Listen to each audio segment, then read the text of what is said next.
capital. Turkcell has filed a court case against South Africa's mobile provider MTN. This is to do with Iran, as we were discussing just a moment ago.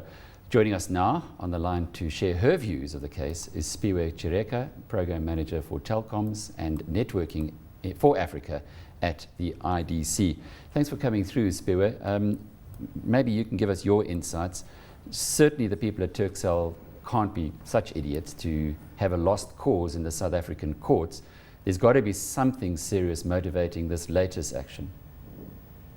Yes, no, definitely. I guess it just goes to show that it's something that they are, call it, seriously pursuing, because we know that earlier in the year they had tried to file the case in the U.S. court, and the U.S. courts did say they don't have jurisdiction.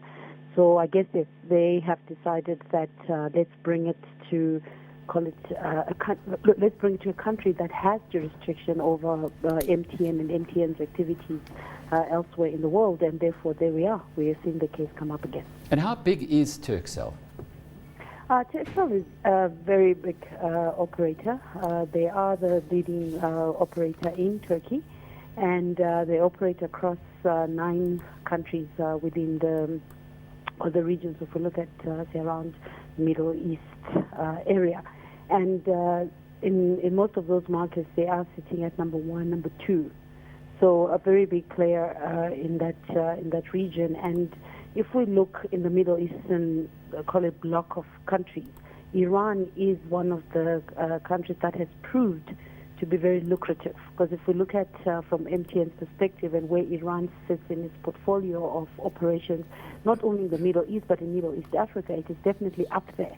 And therefore, I guess it's a case of Turkcell realizing, hang on, we actually lost out on a very, very lucrative opportunity, and therefore, I guess that's why we have the case we have today. And the grounds?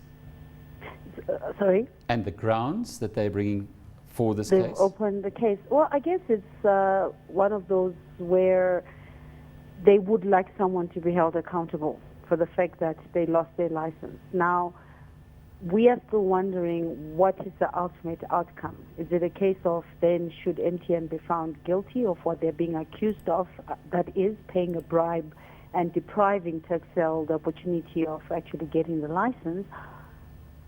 Is it a case of they then want to take it back to the Iranian courts and say, you see, there you go, the awarding was not properly done and therefore the license is reissued? Or is it just to prove a point that, well, we've been right all along? So we're not quite sure yet what exactly the intentions are, should it turn out that MTN is guilty. Spiwe Chireka is Program Manager for Telecoms and Networking for Africa at the IDC.